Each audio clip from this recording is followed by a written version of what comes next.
There we go. Thank you. Thanks, Linda.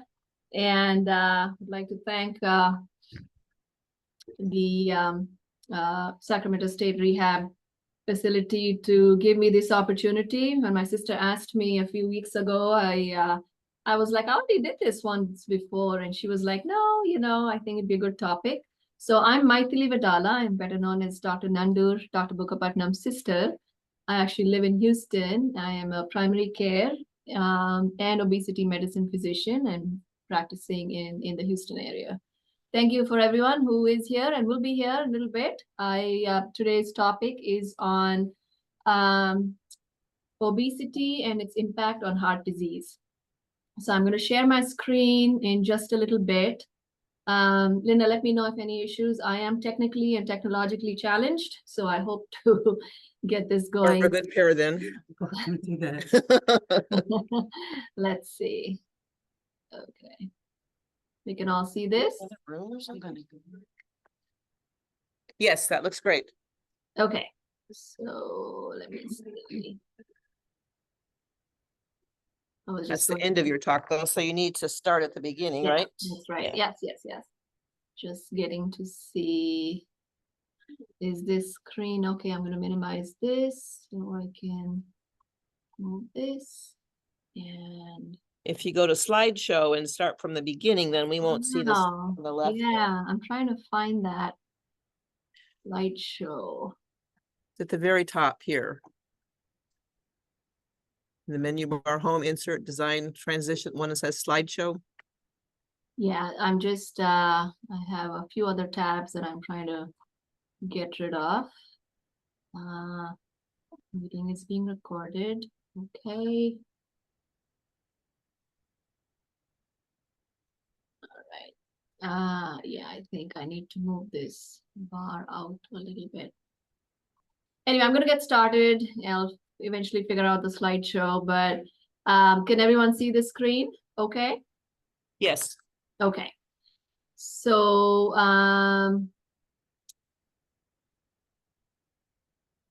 this talk is primarily something that we had done at our institution to bring about more awareness with about the impact of obesity. So how does obesity impact cardiovascular disease? Is there a connection? What does it mean?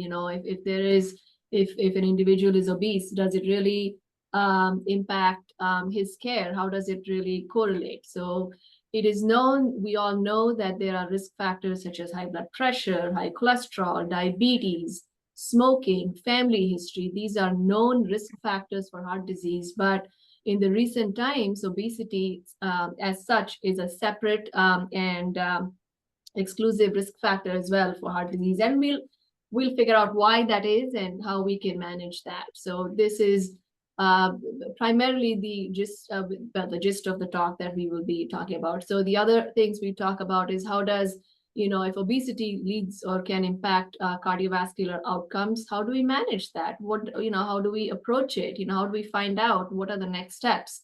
What are the treatment options, and how do we really focus on lifestyle tools and strategies to manage this? Again, this talk is, I'd like it to be interactive. So at any point, if you have a question or concern, please stop me. I'd be happy to answer any questions. So I would like to keep this as informal as possible. All right. So, what'd be nice if I can do the slide share. Just give me a quick minute.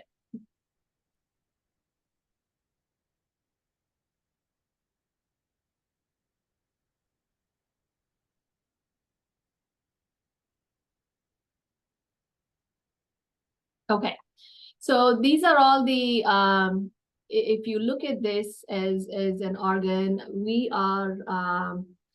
these are all the various implications and complications of obesity that impact us from head to toe.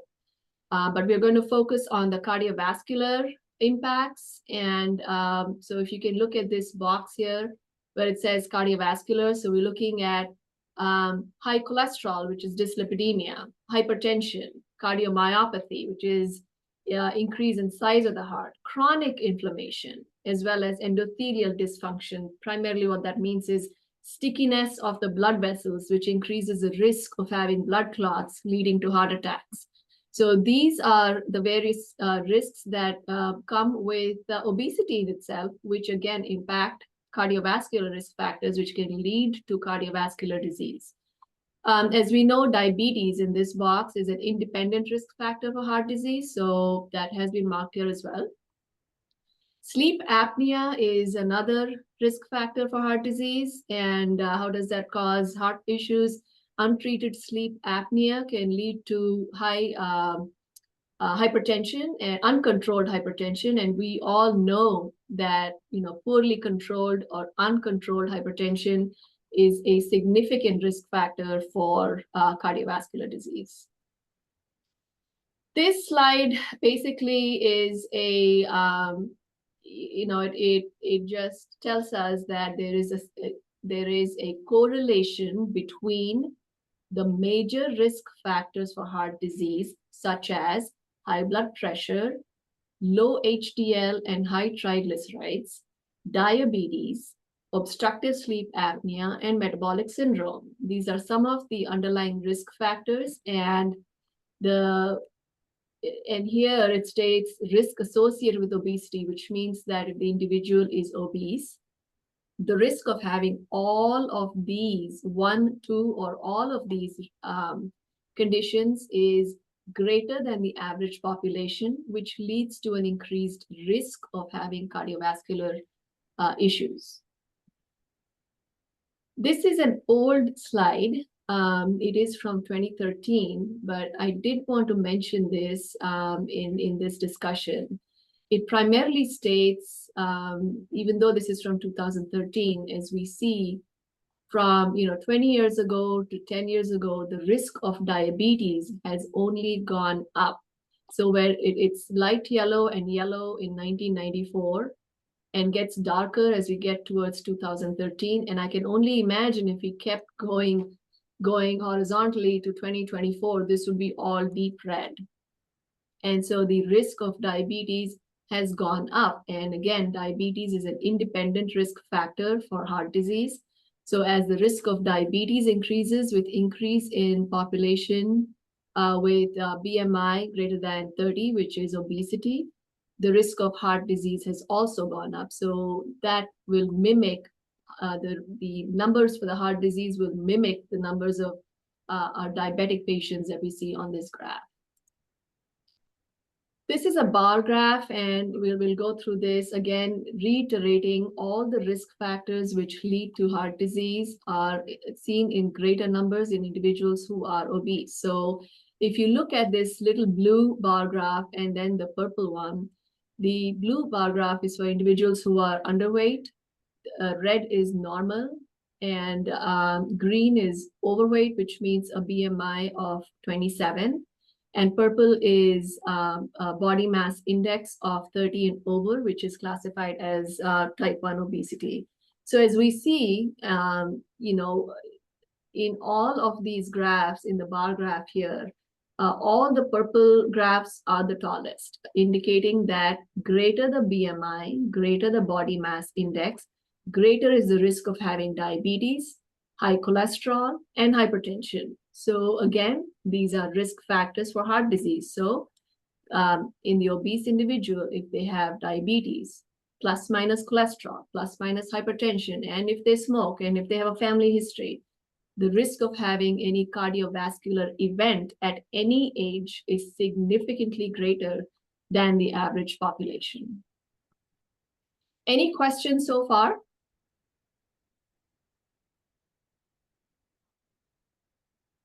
Not here. Okay, all right. So I'm going to move forward with, so what does this mean? How does this actually impact the heart muscle? How is, obesity actually impacting our blood vessels? What actually happens that puts us at risk of having all of these issues? So I'm just going to go briefly through, some of these major issues that can occur with the chronic disease of obesity impacting heart. So what does it do? It creates a hyperdynamic state. What that means is, the volume of blood flow increases because of if the individual is obese. That leads to left ventricular hypertrophy, which is thickening of the wall of the ventricular muscle that is primarily associated with hypertension. That can lead to congestive heart failure. It can also independently lead to AFib. We are all familiar with atrial fibrillation. So imagine obesity and atrial fibrillation. We see a lot of patients in our practice who are referred from cardiology and EP, and it is amazing to see that when they lose 5 to 10 to 15% of their body weight, their AFib is more controllable. They're on fewer medications, and they may respond better to ablations and other procedures in case that needs to be done in order to mitigate the AFib. So weight loss does help with that as well. Now, how does it impact the blood vessels of the heart? So obesity can cause certain microvascular changes. As I mentioned previously, it can increase the stickiness in the blood vessels.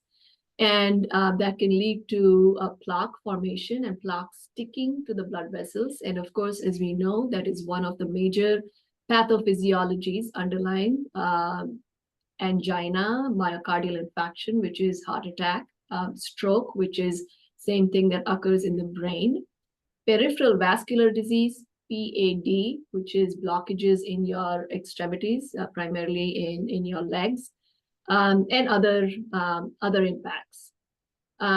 Venous disease. Now, we talked about the heart blood vessels. We talked about the arterial disease. I want to talk a little bit about venous disease. So again, we get a lot of referrals, as well as individuals who come to us to help manage weight. They've had a blood clot in their legs, or they've had blood clot to their lungs. And a full workup has shown nothing. There is no blood clotting disorder. There's no underlying issue or reason why they would have a blood clot, but they're simply told the risk of having future clots is high because because of obesity. So these individuals are at greater than average risk for PEs and DVTs, and the risk does go down when they lose weight. Now, what happens in them is, one thing is, they are a little bit more sedentary than the average population. And when you don't move, the risk of having blood clot is greater. But also, remember, again, we talked about the stickiness of the blood vessels. Same thing. The less you move, the blood vessels become more sticky. The incidence of clot formation increases, and increases the risk of having DVT and PE. Who knew there was a connection between obesity and DVT? There are some other technical, I also don't understand all of these. Maybe Radhika could have understood that. So I'm going to move forward to the next slide. This is just impact of obesity and how it impacts the heart muscle. Again, just wanted to bring, because this is cardiac rehab, I did want to talk a little bit more about not just heart attack and stroke and peripheral arterial disease and DVT. You come across a lot of individuals who have a congestive heart failure, whether it be systolic, diastolic, biventricular. Heart failure is a big topic, in cardiology, prevention of readmissions. And as I was reading through the topic, it struck me, how, again, not just high blood pressure, high cholesterol, diabetes, etc., impact are independent risk factors, but so is obesity. So I did want to bring that up as an important risk factor for heart failure. And the next slide shows some of those, a few reasons why that is. So if you look at this, the central figure here is, this is the heart, and HF stands for heart failure. And around that, you see some of the risk factors that attribute or can contribute to heart failure. And one of them, we are familiar with high blood pressure. We keep harping on that, high blood pressure, lipid abnormalities, primarily high cholesterol, hyperglycemia and insulin resistance. This is primarily diabetes or pre-diabetes or metabolic syndrome. And look here, this is an independent risk factor for heart disease. And then when I was looking at what does obesity do and what does insulin resistance do, they pretty much have the same biochemical changes that impact the blood vessels that increases the risk for an individual to go into heart failure. So this really is taken very seriously. And, it is, again, whatever can be done to help help these individuals with a lifestyle and, nutrition, exercise, and whatever it takes to get them back into a normal BMI will improve heart failure outcomes as well. Any questions so far? All right, I'm going to move forward. So a quick summary, again, I've harped on blood pressure, cholesterol, diabetes, obesity. These are all risk factors for cardiovascular disease. What obesity does is it is associated with premature cardiovascular, which means heart attacks in younger individuals, as well as in older individuals who have other risk factors such as blood pressure, high blood pressure, cholesterol. The risk increases because of the metabolic risk factors that are associated with the chronic disease of obesity, as well as direct impact of obesity on the blood vessels of the heart, of the brain, of the kidney, of your legs, of the veins. So it is imperative and really important to understand the mechanism and why that occurs, and take a step back and see what can be done to help that situation. Again, when we counsel patients on, how much should I lose? What should be my goal in order to bring my diabetes under control, or lipids, or blood pressure? Most of the studies have shown, at least the initial studies, that if there can be a 5 to 10% weight loss, that does significantly improve. It may not enable you to get off your medications, but it certainly does enable you to lower the dose of your medications. And guess what? As you lower the dose, the motivation to get to a point where you can get off the medication increases. And so if you keep working towards a healthier lifestyle and start to lose a little bit more weight, have a goal every 3 to 6 months, and maybe, have a goal in over a year. And so see if that might help you get off your diabetes meds, or your cholesterol meds, or your blood pressure meds, or all of them. So I think that's a great motivation for all of us to look for a healthier lifestyle. And again, the goal can start with a 5 to 10% of your current body weight, and see what impacts you have. I just saw a patient today. Young patient, she's been on blood pressure meds for the past 5 to 7 years, and her goal was to get off the meds. And she started exercising, just moderate, walking, some weights, some strength training. In about 4 weeks, her blood pressure, her systolic dropped by 20 points and diastolic dropped by 5, which I think is significant. Again, she's young and healthy. Her only current issue is hypertension. But again, if it doesn't take 50 pounds or 100 pounds, it may be just those first 5, 7, 10 pounds, which can make a significant impact. So again, this slide reiterates the same. You're looking at moderate weight loss, and that has shown to significantly improve cardiovascular risk factors. This slide was created last year, where it states that marked weight loss of greater than 10% likely improves cardiovascular outcomes. However, there was a study later in 2023, which showed that marked weight loss between 10 to 15% significantly reduces cardiovascular mortality, which is death from cardiovascular disease. We're not talking about morbidity, we're talking about mortality. And that was presented at the AHA meeting, American Heart Association meeting last November. And so there is really a push to recognize obesity and focus on lifestyle in an attempt to reduce the mortality associated with cardiovascular disease. So What is the approach? So, you're telling me my BMI is 30, 35, 40, what do you want me to do? I've tried this, I've done that, I've been there, nothing works for me. It's my metabolism. I'm working as hard as I can, but, nothing's moving. The most important thing is, we call it the ABCDE approach. So first of all, recognize, measure, right? I mean, figure out where you are in that spectrum.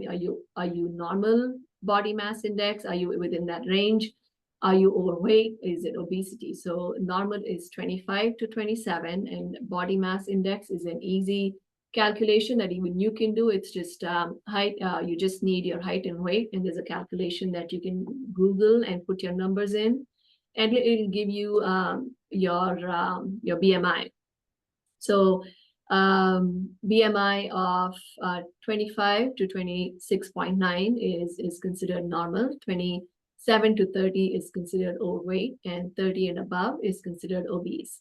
Now, we want to start when you're hitting the 26, 27, 28, and not when you're 35, 40, 45, as best as we can. So the first thing is for the individual to recognize, for the provider who takes care of you to recognize that this is a problem, and we need to address it. So this cannot just be something we just say, oh, okay, this is your BMI and work on it. It needs to be addressed and approached we call it a holistic, comprehensive, patient-centered approach. So the second thing that we target is blood pressure. So it's important to realize that, like in the mnemonic, as it says, A is addressing obesity, risk assessment, B is addressing blood pressure, C is cholesterol, D is diabetes, and diet, and E is exercise. So just a few things to be addressed. So how do we assess risk? So that's the A of the ABCD. So one way to assess is the body mass index that we just talked about, 25 to 27, 27 to 30, 30 and over. Another way to assess is the waist circumference. So a waist circumference greater than 35 inches for women and 40 inches for men puts the individual at a greater than average risk for cardiovascular disease.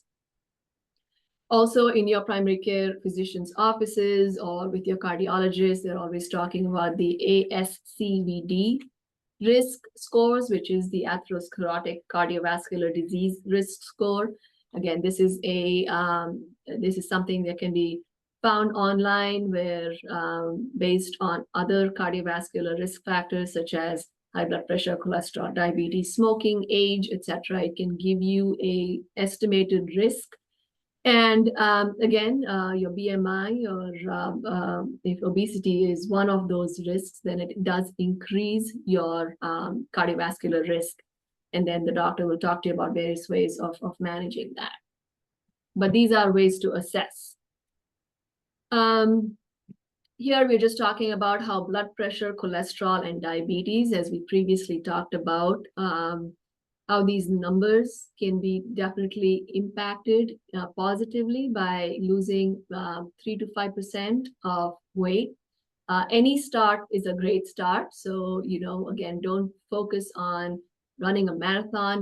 We are doing it. Set short-term goals so that you feel like you've achieved something over a period of time. So setting that 5% weight loss, whether it be in 3 to 6 months, will certainly help lower the blood pressure, cholesterol, and diabetes, which are all risk factors for cardiovascular disease. I will skip this and go to the next. Diet, I'm sure we've all heard of a million different diets, but honestly, as many patients as we counsel, my general theme tends to be low carb, high protein. When you do a low carb, high protein diet, that automatically, in over a period of time, will adjust your macros to where you actually feel satiated. Your portion control becomes easier as long as you can stay within a certain range. And we'll talk about, how do we know how much I need and how do I gauge that? I mean, those are all some things that we will talk in the next few slides. So we do encourage everyone to be, as mindful as they can be with their intake. Whole grains, fruits, vegetables, lean fats, legumes, nuts encouraged. Alcohol in moderation. Mediterranean diet across the board has been considered to be one of the healthiest, heart healthiest of diets. Something to incorporate. Now, if it can be done 2-3 meals a week, I think that would be significant. DASH diet is for hypertension. I'm sure they talk about this with individuals with hypertension. When I say they, it's their providers. Low salt is encouraged in those diets. Now, I've been practicing obesity medicine for about 15 years, and sometimes the notion is it's just calories in and calories out, and just balance those and it'll be done. But that's really not true. There is more to it than just calories in and calories out. And it could be poor sleep, it could be major mental health issues, major, minor, it doesn't really matter. And then there are some cultural issues, there are some genetic issues that we address when the individual comes to us. So it's not just about walk more and eat less, but there are other factors that may impact the individual's journey if they are doing what they can, but there are other situations that have not been really handled by them or their provider, then they need to be addressed. And these may include behavioral therapy, if there is any anxiety or depression, because that impacts their motivation to start their journey. So we do encourage individuals to seek integrated and multidisciplinary weight management programs if they have access to that. Now, that doesn't mean, everyone gets on a shot, everyone gets on a pill. There is really no magic shot, and there is no magic pill which will get to your goal.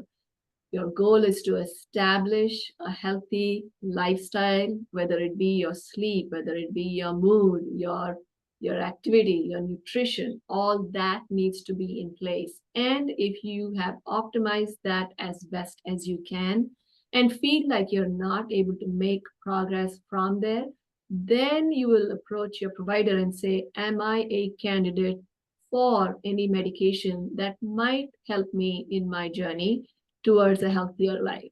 But that is up to your provider's discretion and your current health that they will prescribe if needed. We will go through that in just a little bit in the next few slides. Any questions so far? Question. Could you hear her? Can you repeat what you said about protein? Protein? Can you Okay. repeat what you said about protein, please? Yeah, I can. Actually, I skipped that slide, but I can go back to that slide. So this is a slide that I skipped, but I can talk about it. So these are some of the goals with the amount of protein to be consumed. Now, this is not across the spectrum, because if there are any restrictions, specifically renal or kidney disease, then the protein values are a little bit lower than what is outlined here. So this is for an average individual who does not have any kidney disease, whether it be from high blood pressure or diabetic nephropathy. So all those need to be out of the picture. But the guidelines for weight loss, the required amount that is suggested is what's here, 1.2 to 1.5 grams per kilogram lean body weight.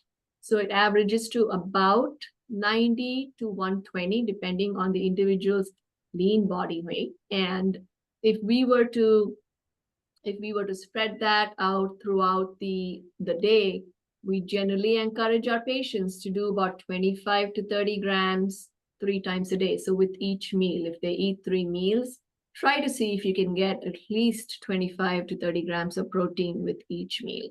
It is very, very challenging, but I promise you, when you up your protein to that level, your carb intake will drop. You will have no desire to reach out for your crackers and your cheese and your chips. So this will really help you with the weight loss. Plus, it'll give you the energy to, exercise, because you will drop that fat mass quickly. It gives you that energy boost. Of course, I'm not saying you can't eat any carbs. You do need your carbs, but when you do up your protein to that level, your carb intake will reduce from previous. Now, this is for weight loss. And when you reach your goal weight, the recommended protein intake for maintenance is about 1 gram per kilogram per day. So just something to remember. Does that answer your question, ma'am? Yeah, thank you. You're welcome. May I ask a question? Of course. That 1 gram per kilogram, does it make a difference whether it's plant-based protein or animal-based? I'm sorry, whether it's fasting protein, did you say? Whether it's plant-based protein or animal protein? No, it does not.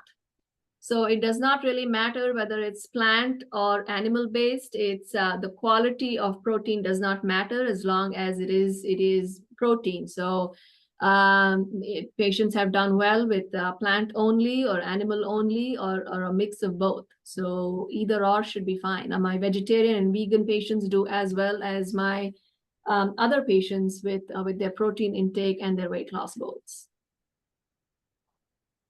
Good question. Another one? Go ahead. I missed the ABCs because I Yes. So ABC is it's more for the individual to again recognize, but also for us as physicians and providers to kind of go through. It's like an algorithm. What did we address or what did we not address in this patient when they come to ask us for any sort of advice? So A stands for risk assessment, or just knowing how do we assess this patient who may be in that obese category. Now, our electronic medical records are very smart nowadays. You know, we have the BMI right there as a vital sign, and you see that in your visit summaries, everything is there. And, you know, if the BMI is over a certain number, you know, the designation of obesity or, you know, what is that? Morbid obesity. I just despise that word. I don't know why that should be in the EMR, but you know, it comes up on your visit summary. So again, that's another recognition. Oh, I am in that category. Let me address it with my physician the next time I talk to you. And again, I would really encourage the individual to be proactive about asking the docs and asking their providers about this, because a lot of times your physician is talking to you about, you know, 50 different things. And by the time it's the end of that 15, 20, 30-minute visit, there isn't much time to say, okay, let's talk about your BMI of 31. So, but if we make that a priority and address that first, and like I said, if you put it on their radar, they will address it. Because if that is addressed, your blood pressure, cholesterol, diabetes, heart risk disease, all of that will drop. So make that, be proactive about it. Oftentimes it is not asked because it takes a lot of time to address it. So if you are proactive and say, that's what I want to focus on today, they will address it. So that's A. And how do we assess it? So we talked about your body mass index and, you know, and waist circumference, the ASCVD scores, the atherosclerotic cardiovascular disease score. So these are again tools for the physician or the provider to look into to diagnose the patient. The second thing is management of blood pressure, which is the B, cholesterol, which is the C, and diabetes. We talked about how just mild to moderate weight loss between 3 and 5% is adequate to get the person started on their weight loss journey, to see how their numbers actually improve with just that much reduction in weight. And I've seen that across the board. It really is a very effective tool. We talked about protein. Was there anything else that you wanted to answer for me, or for me to answer? Sorry. that was good. Yeah, the C is called cholesterol. Cholesterol, that is correct. Thank you. You're welcome. So let's see. A question, Dodi? Yeah. How do grams and ounces equate? Grams and ounces. That's a question for Google. I can't remember. 16 ounces are basically usually fluid ounces, right? 2.2 pounds is 1 kilogram. Ounces to grams. 1 ounce is 28.3 grams. Google says. Google says. The labels are Okay. proteins listed in grams. You look at the label on a food item, it's like 28 grams. Correct. Correct. Correct. I put it on my scale in the kitchen. Yeah. A little over 1 ounce, one right there, right? 28 grams, yeah. 28 grams. Yes. 1 ounce is 28 grams. So yeah, when you measure your protein on the What's scale, volume of 1 ounce? you can use that. Fantastic question. So Put your makes a difference. all right, I can't hear all the conversation, but Well, we'll just, so what's the volume of 1 ounce of beans is really the question. What's the connection between yeah, grams and cups? But no, we don't have to go that way. We can do that math later. probably yeah, challenge there as well. So okay. Okay, so we talked about ABC and then we talked about diet. Now let's talk a little bit about exercise. So again, 150 minutes of moderate to vigorous exercise is recommended, across all studies. The AHA recommends it, whether you do 75 minutes twice a week or 30 minutes 5 days a week. The benefit of exercise is significant, and we will look at how it actually impacts your heart function. I was at a talk recently, and there was some discussion about I work out 5 days a week, and I do this, and I'm and I feel well, but my weight is about the same. But and then we have a person who is body mass index maybe normal but does nothing, like no exercise. The risk of having a heart attack is greater in that individual who has a normal BMI, who does not exercise, compared to the same individual, same age, maybe with the same risk factors, with a higher BMI, but who exercises more regularly. So the impact of exercise on heart disease or lowering the risk of heart disease is significant. So I'm going to talk about that. So the guidelines, like I said, 150 to 300 minutes. It really depends on your schedule. If you're able to devote that much time, this is per week, we're not talking about per day. 150 minutes per week of moderate intensity, of 75 to 150 of vigorous intensity aerobic physical activity recommended.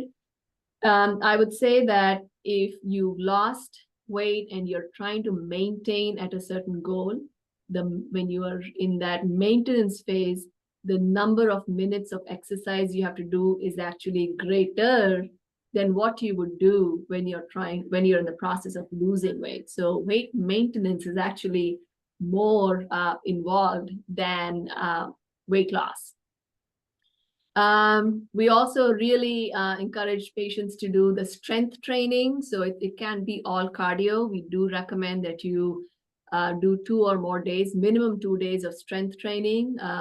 Again, this recent seminar I went to, I wish I had all the slides for that, but I don't. But it talked about how muscle is memory. Even though we are strengthening muscles in your arms, your legs, your core, if you do 2 or more days of strengthening, that actually improves cognitive function. Who knew there was a connection?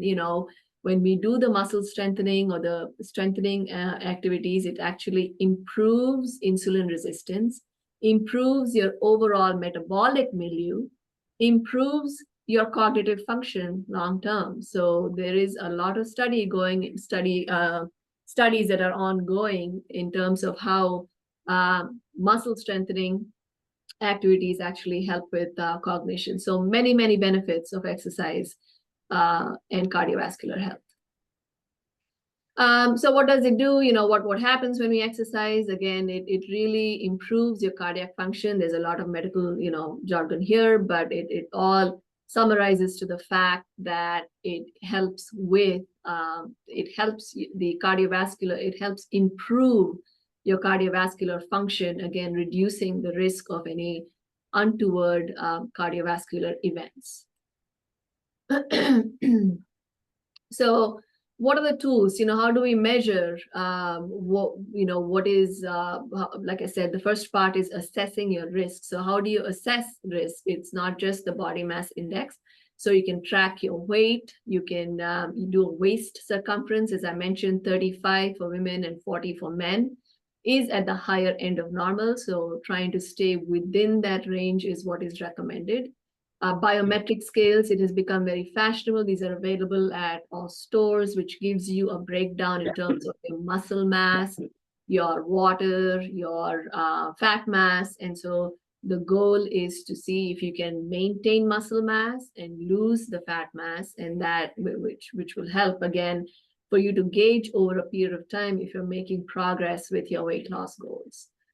We encourage our patients who are serious and committed to this plan to start tracking your activity. There are so many apps and tools available, just your phone, a Fitbit, your smartwatch, your smartphone, that can start tracking, how many steps, how many days a week did you exercise, did you swim, did you do weights? So, tracking always helps you stay accountable in one place, and it makes you feel good. I did my 10,000 today, I reached my 7,000, plus I did my weights. And so it's helpful to track for you to stay accountable. And again, if you're working with a team that is tracking it helps us gauge progress. Logging food is another way, another tool to utilize if you would like. And again, that gets into the macros of your nutrition, such as, your protein, your carb, your fat consumption, and how do you balance that to get ideal nutrition, again, which is a big part of the lifestyle change that we've talked about in management of obesity. Some of the common apps that are available, these have been there forever, and just the free version of these apps is adequate. Lose It at MyFitnessPal. These are calorie trackers. They help the individual set goals in terms of their macros, as well as the caloric intake, etc. Just a general average based on age, current BMI, activity level, etc. So again, tracking overall does seem to help with weight loss as well as weight maintenance. A number of my patients do Weight Watchers. That's been around for a long time. There's no calorie counting in that, but simply a point system. That's again something, if you're familiar with, does help again with long-term goals after losing weight. I have lots of patients who will continue with that app just to see, just to stay accountable, and help, that has helped them maintain their weight. Meal plan, yes, you have a question? No. Okay, meal planning and snacks, again, important as we get busy with life, having that meal plan and setting that time apart to do that is important.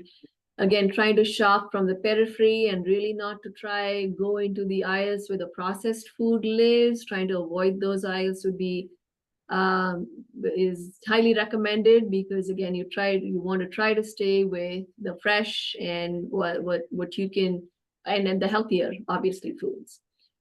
See if you can get a team that is there to motivate you, whether it be a clinical team or a friend or someone that is there with you to keep you engaged and keep you stay realistic with your goals. And maybe you can find a buddy that can come and exercise with you. And that's why cardiac rehab is a great place to be at, because you see the benefits of, and you see other people that are there with you over a period of time, and how that positively impacts your health. I know they do a lot of programs there about nutrition and exercise, and again, doing it with other individuals motivates you to move forward in that direction. Share your success, tell us your stories. I always feel that when we run seminars here in this area, and when we go to seminars, just half of it is us talking, and the rest half we encourage our patients to tell us their stories, their challenges, and what made them successful. I think that's what helps other individuals who are in the same group realize and recognize it's just not me. I know this person was going through the same things, and this is what they did. And if they can be successful, I can be successful. And I know Linda runs many of those programs, and I'm sure that's why it's a successful program. But that's what that is a great way to start. I know we don't have much time, and you may have to move to the next program. Linda, cut me off at any time if you need to. But again, this is primarily in the weight loss realm. Again, we talked about BMI 30 and 27, and what are the guidelines for medications, etc. If you have questions, you can ask me, you can ask me after the presentation, but there are certain guidelines that we follow. One size doesn't fit all. Not everyone gets a prescription. The goal is lifestyle, lifestyle, lifestyle. Medication is only an adjunct. It is only to supplement, complement, and support only if it is safe.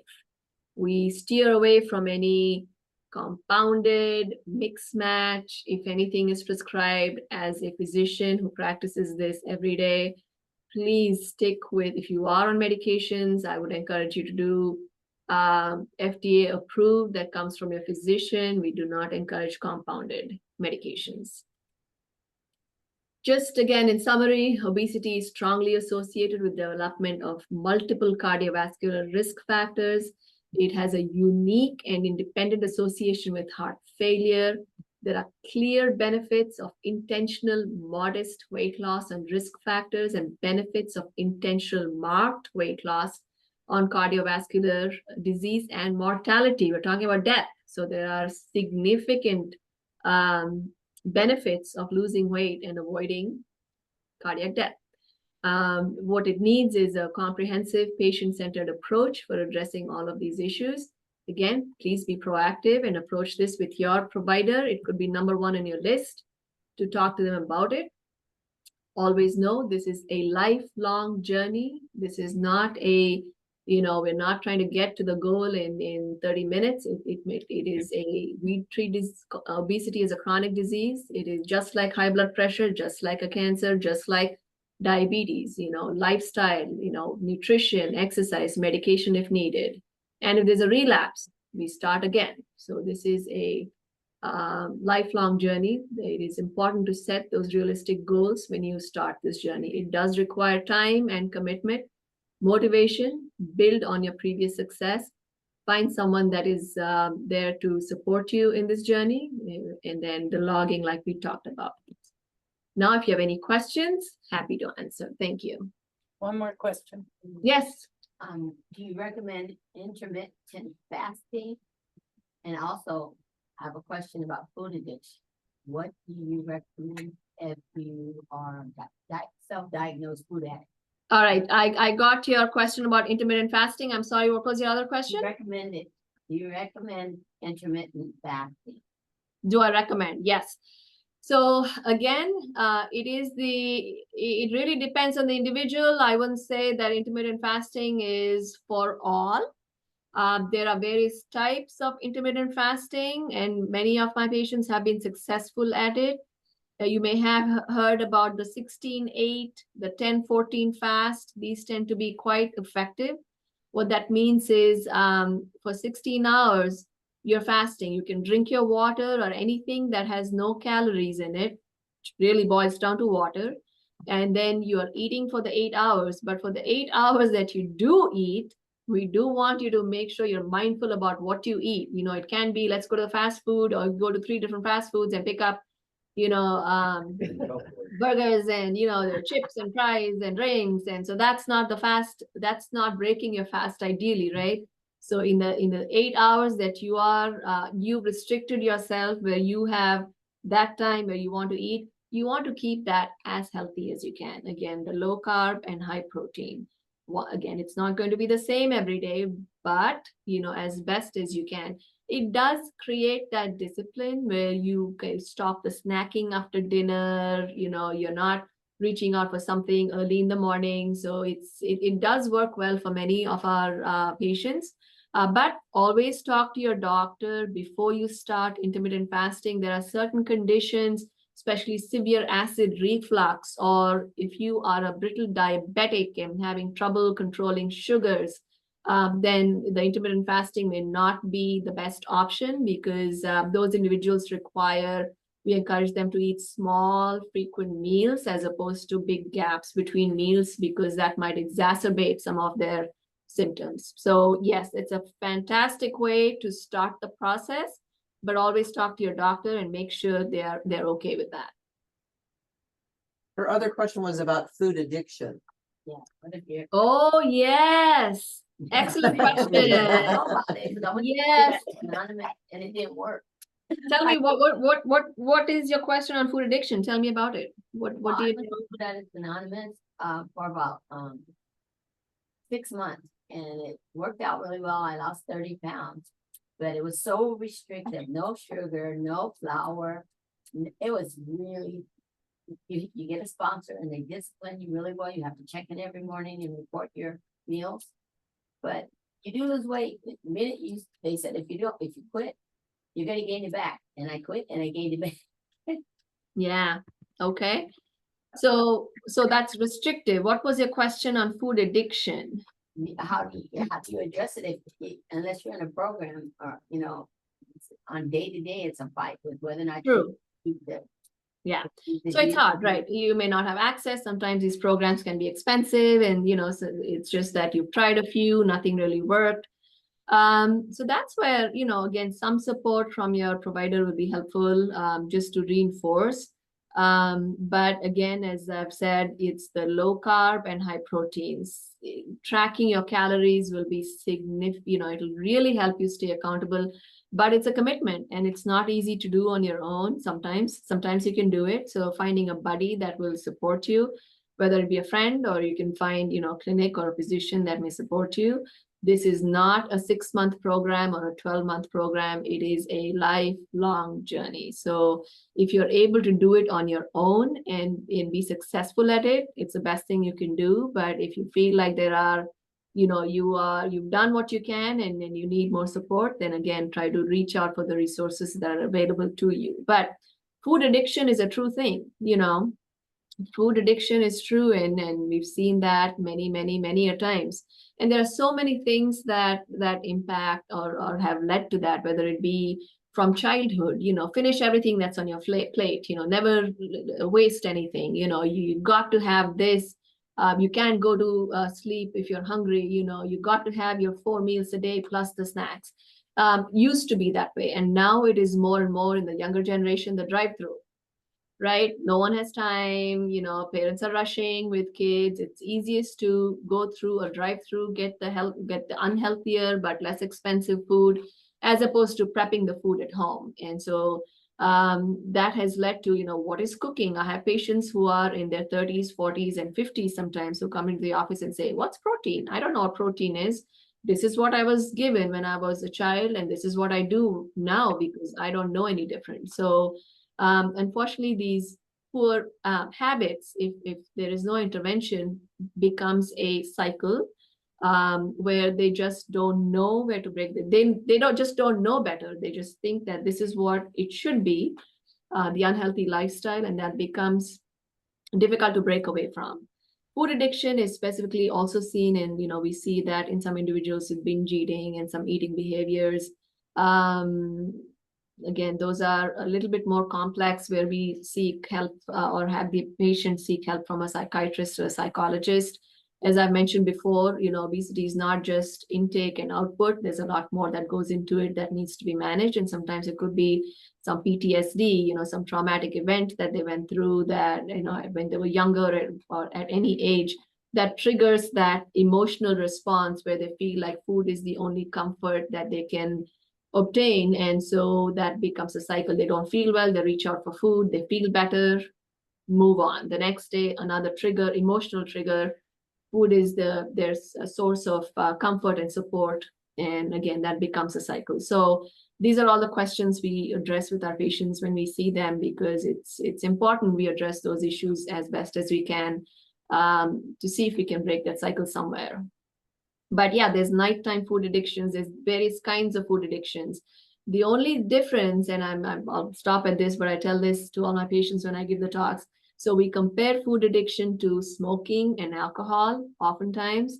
The only difference is you will survive if you don't drink and you don't smoke, but you can't survive without food, right? You got to eat, but you got to know where to stop. And I think that's the biggest challenge in individuals who try to smoke, who try to quit smoking and alcohol. I think is so much easier than when they're trying to quit eating, because with eating, you got to eat, but you got to know where to stop or push that button, turn the switch off. And those are some of the techniques that we, and some of the support that we give our patients when they come to us to see how we can help them with that process. Great question. Yeah. Is there any relation between obesity and depression and obesity and stress? Has there Yes. been any research done on this? Yes, great question. There is, this talk was primarily focused on cardiovascular, and so we didn't touch on many other impacts. And it's a cycle. So there is plenty of research in that field. So it could be, what came first, the chicken or the egg? Did depression lead to obesity, or did obesity lead to depression, right? So again, those are some of the questions that we always address with our patients, because it could be that, they have some intrinsic depression or something going on in their lives which led to depression. Again, as mentioned in one of my slides, when the individual is depressed, there is lack of motivation. We could tell you 50 things to do, but if you don't feel well mentally, you are not going to do it, right? So yes, and so what that leads to is, again, I don't want to do it. I don't feel like doing it. Again, I got to eat because I got to survive, but I don't want to exercise because I just don't want to be out there, right? I don't feel well enough to go out there, so that leads to obesity. Now, it can also occur vice versa. Individuals who have higher BMIs, they tend to be, again, they may be a little bit more sedentary, again, that lifestyle where they feel like they don't feel well enough to be able to stand up. Maybe their joints hurt, their back hurts, because of the weight, and they don't feel well. So that again leads to sometimes there are issues with body image, etc., and they just don't feel like it. So that leads to worsening depression. So this can go both ways, obesity leading to depression and depression leading to obesity. Again, trying to break the cycle somewhere is our goal. First of all, recognizing that as one of the major, and we see that a lot across the board, as one of the contributors, and trying to support our patients. So in our practice, we actually work with psychologists and psychiatrists to see how we can help support our patients, because like I said, if they don't feel well mentally, there is nothing that they will do. So if we get them to feeling well enough where they can go to the gym or take a walk, or go to the grocery store, pick up healthy fresh food as opposed to drive through, which is easier. If they can do that, then I think that significantly improves and positively impacts their lifestyle. But great question. Did that answer? Do you actually have a program where people come in and do things, or is this just your typical outpatient clinic? No, so Linda, I've been doing, of course, primary care for about 22 years, and I've been doing obesity medicine. I got the certification about 12 years ago, so it's an emerging subspecialty, and I learned a lot when I did that. I moved from the state of Michigan to the state of Texas about 10 years ago, 10, 12 years ago. And the rates of obesity are significant in this state. And, as I was seeing more and more patients, it just dawned on me that, there is so much that really can be done. And it may just start with a conversation in the office. It's like, okay, what are you doing? What are you not doing? Where can we help you? What can we do? And it's changed many lives, I will say. So in our system, so I'm with Memorial Hermann, which is a health system. I do outpatient care, but I do give about 30% of my time is a weight management clinic. We don't call it a weight loss clinic. It's a weight management clinic. We have a full-time dietitian. We have a nurse practitioner. We have biometric scales. We have, it's called an RMR test, resting metabolic rate, where the individual is actually breathing into a machine. And we calculate, it gives us a calculation of the number of calories that are required. Based off of that, the dietitian comes up with a program and a plan for the patient. We see our patients every 6 to 8 weeks.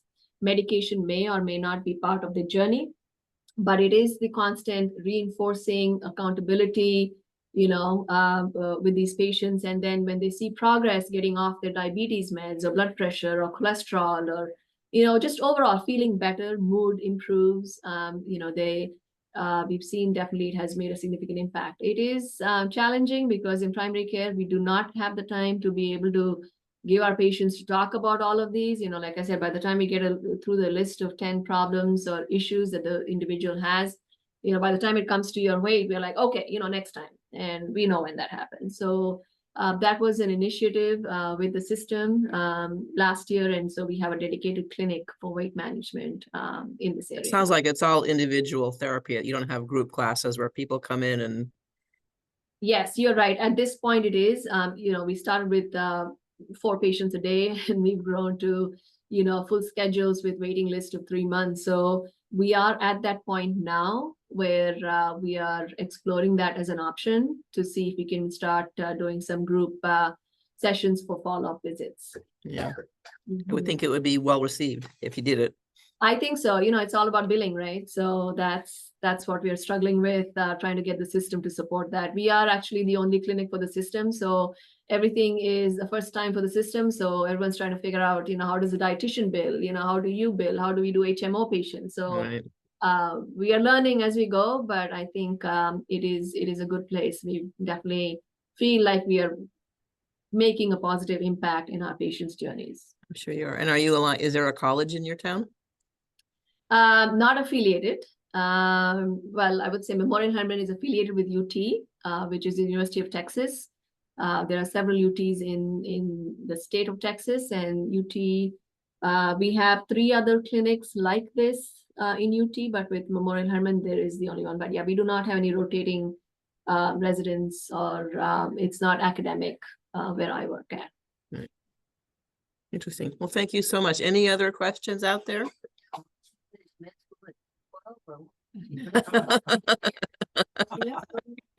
She thinks she went to medical school when you were 12. Oh, is that right? Okay, maybe. Maybe. She probably did. Okay. She probably did. Mhm. Any questions in Zoom land? Okay.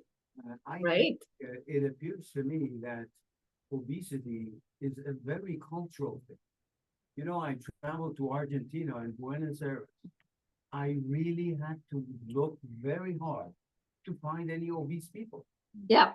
They all looked very fit. Yes. How is that? Well, great question. So,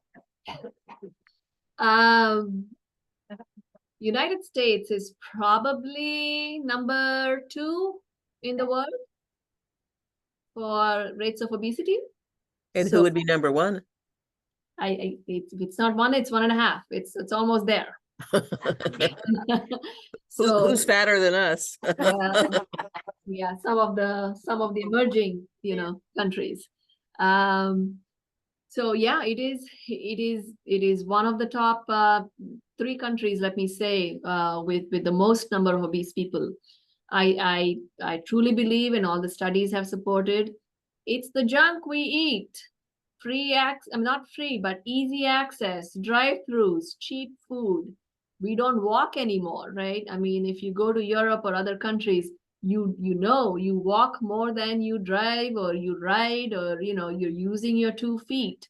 And that is the way of life. Here, the way of life is you get out of the house, you're in a car, you park, you go to your work, you sit, you're staring at a screen and doing your work, you hop in a car, go back home, you're tired, you're done for the day, right? So, and then food, depending on habits and, whatever you experience as a child, what you choose to do as an adult, it is cheaper to do Uber Eats. It is cheaper to do, or easier to do Uber Eats or go through a drive-through than really prepare your food. And of course, the foods you choose at the end of the day after a stressful 8, 9, 10-hour day of work is not going to be a healthy bowl of salad with protein. It's going to be, unhealthy food that doesn't satiate you, but you feel like you need it, you want it, but it's not necessarily the healthiest for you. So if you look across the board, that is a very common way of life. And unfortunately, many negative impacts on health with that, including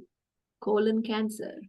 We have seen younger and younger patients being diagnosed with colon cancer because of the type of food that is being consumed in the United States.